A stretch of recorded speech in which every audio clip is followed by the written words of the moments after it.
بسم اللہ الرحمن الرحیم۔ کل کے ہمارے نور الہدایہ کے سبق کے اندر نماز کے اوقات پہ گفتگو ہوئی تھی کہ پانچوں نمازوں کے اوقات کیا ہے۔ تو فجر کا جو وقت بتایا تھا صبح صادق سے لے کر سورج کی پہلی کرن نکلنے تک فجر کا وقت ہے، اور ظہر کا وقت آپ کو بتایا تھا کہ جب چیز کا سایہ ڈھل جائے اس وقت سے لے کر ہر چیز کا سایہ دو مثل ہونے تک اس کا ظہر کا وقت بنتا ہے۔ تو جیسے چیز کا سایہ دو گنا ہو گیا تو ظہر کا وقت ختم ہو جائے گا، عصر کا وقت شروع ہو جائے گا۔ اب دو مثل سائے سے لے کر چیز کے سایہ اصلی کے دگنا ہونے سے لے کر سورج غروب ہونے تک مغرب کا وقت ہے، اور عشاء کا جو وقت ہے وہ شفق عصر کا مغرب سورج غروب ہونے سے شفق ڈوبنے تک۔ وہ شفق بتایا تھا کہ ایک سرخی ہوتی ہے جو آسمانوں کے کناروں پہ آتی ہے، تو وہ جب غائب ہو جاتی ہے تو عشاء کا وقت شروع ہو جاتا ہے، اور جب شفق غائب ہو اس وقت عشاء کا وقت شروع ہو جاتا ہے۔ عشاء کا وقت آخری جو ہے وہ صبح صادق تک ہے، یعنی جیسے جس وقت روزہ آپ بند کرتے ہیں اس سے پہلے پہلے عشاء پڑھی جا سکتی ہے۔ تو یہ تو کل کے کچھ تھے۔ اچھا، یاد رکھیں کہ عشاء کی نماز اور وتر کے اندر ترتیب لازم ہے۔ پہلے عشاء کی نماز ہوگی پھر وتر ہوں گے۔ تو اگر کسی نے پہلے وتر پڑھ لیے عشاء کی نماز نہیں پڑھی تو اس کے وتر نہیں ہوں گے، اس کو پہلے عشاء کی نماز پڑھنی پڑے گی۔ عشاء کی نماز پڑھ لیں گے تب وتر ہو سکتے ہیں، اس کے بغیر وتر نہیں ہو سکتے۔ ایک تو مسئلہ یہ۔ دوسرا، آج کا جو بنیادی مسئلہ ہے وہ دو نمازوں کو جمع کرنے کا مسئلہ ہے۔ کیا ایک وقت میں دو نمازیں جمع کی جا سکتی ہیں کہ نہیں کی جا سکتی؟ یہ ایک بڑا مسئلہ، بنیادی مسئلہ ہے۔ دیکھیں، جمع کی دو صورتیں ہوتی ہیں، ایک ہوتی ہے جمع حقیقی اور ایک ہوتی ہے جمع صوری۔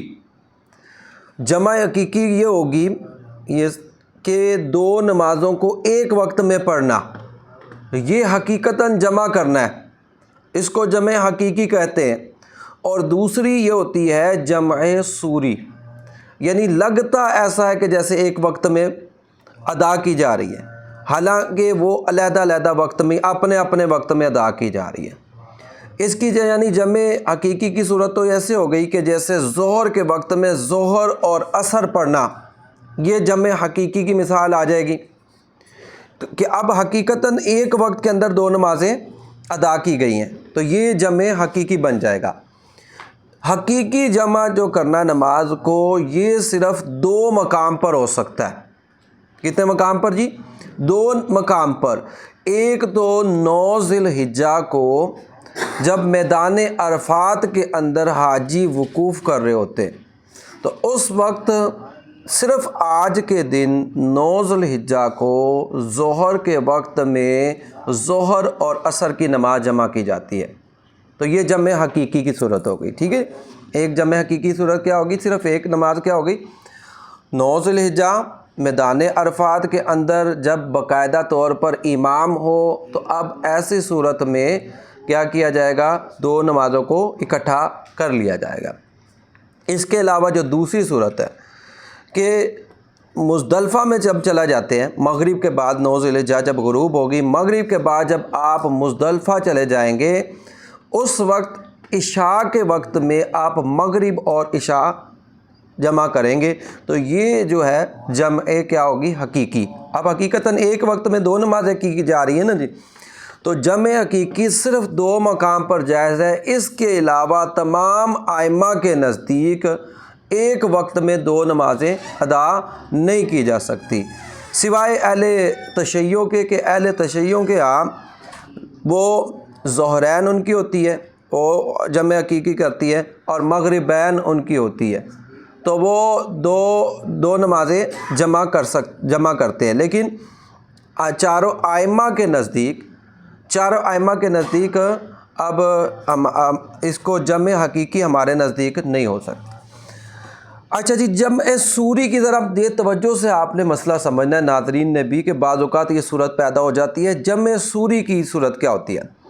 دیکھیں، جمع صوری کیا یہ ہوتی ہے کہ ایک نماز بالکل آخری وقت میں پڑھی اور دوسری بالکل ابتدائی وقت میں پڑھی، تو یہ جمع سوری بنتا ہے۔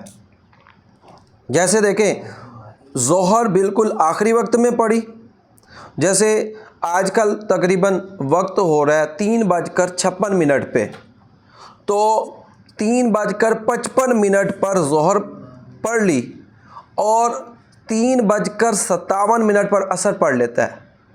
اب یہاں دیکھا جائے تو بظاہر دو نمازیں اکٹھی پڑھی جا رہی ہیں، لیکن حقیقتاً دونوں کیا ہے، اپنے اپنے وقت میں پڑھی جا رہی ہیں۔ یہ جمع سوری جائز ہے، جمع سوری کے اندر کوئی مسئلہ نہیں ہے۔ صورتاً ایسے لگ رہا ہے کہ جیسے دونوں نمازیں اکٹھی پڑھی ہیں، حالانکہ یہاں اکٹھی نہیں پڑھی گئی بلکہ اپنے اپنے وقت کے اندر پڑھی۔ اچھا، ایک اور آپ اصول ذہن میں رکھ لیں، یہ بڑا بنیادی ہے اور بڑا کام آنے والا اصول ہے۔ دیکھیں اصول یہ ہے، جو دو نمازیں اکٹھی ملی ہوئی ہیں ان میں اگر ایک نماز اپنے وقت پر شروع کی، مکمل دوسرے وقت میں کی، تو نماز ہو جائے گی۔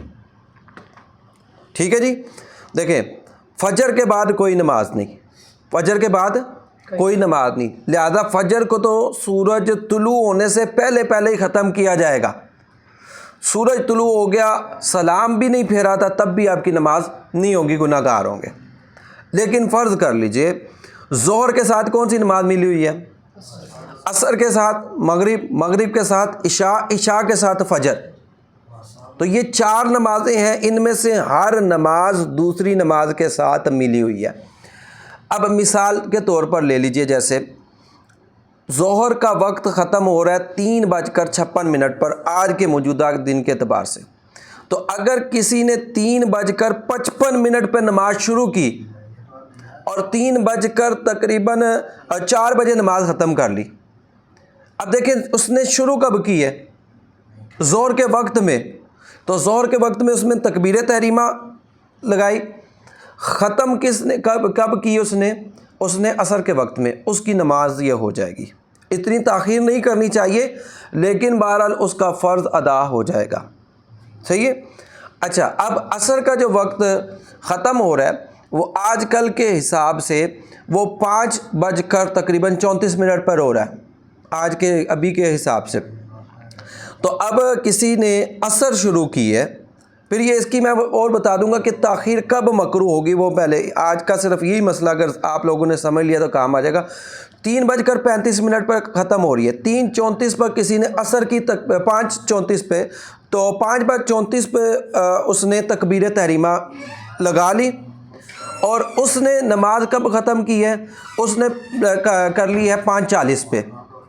لیکن دیکھیں تکبیر تحریمہ اس نے کب لگائی ہے؟ وقت کے اندر، عصر کے وقت کے اندر، اور ختم کب کر رہا ہے؟ مغرب میں۔ اس کی نماز ہو جائے گی، اس کی نماز ہو جائے گی، وقت کے اندر اس نے تکبیریں۔ اچھا جی، اب ذرا مغرب کا لے لیجئے۔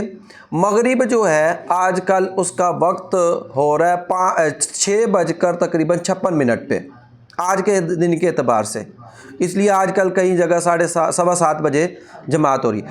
اب 6:55 سے پہلے 1 منٹ پہلے بھی کسی نے مغرب کی تکبیر تحریمہ لگا لی اور ختم فرض کر لیں 7 بجے کی، اس کی نماز ہو جائے گی۔ ٹھیک ہے؟ اچھا، عشاء کا وقت جو ہے آج کل عشاء کا آخری وقت وہ ہے 4:42 تک، 6:56 سے شروع ہو رہا ہے عشاء کا وقت، اور ختم کب ہو رہا ہے؟ 4:42 پر، کم و بیش 4:41 پر تکبیر تحریمہ باندھتا ہے، اور ختم کس پہ کرتا ہے؟ فرض کر لیں کہ 45 پہ کر لی، وقت تو ختم ہو گیا عشاء کا، لیکن تکبیر تحریمہ پہلے باندھی ہے، اس کی نماز ہو جائے گی۔ تو اصول بس آپ نے یہ ذہن میں رکھنا ہے، جو دو نمازیں آپس میں ملی ہوئی ہیں ان میں اگر وقت پر تکبیر تحریمہ باندھی، ختم اگرچہ دوسرے وقت میں کی، نماز ہو جائے گی۔ اس کو جمع سوری کہتے ہیں، لیکن اتنی تاخیر کرنا جائز نہیں ہوتا، مناسب نہیں ہوتا۔ لیکن پھر بھی اگر کسی نے اس طرح تکبیر تحریمہ وقت میں کہہ کے ختم دوسرے وقت میں کی تو اس کی نماز ہو جائے گی۔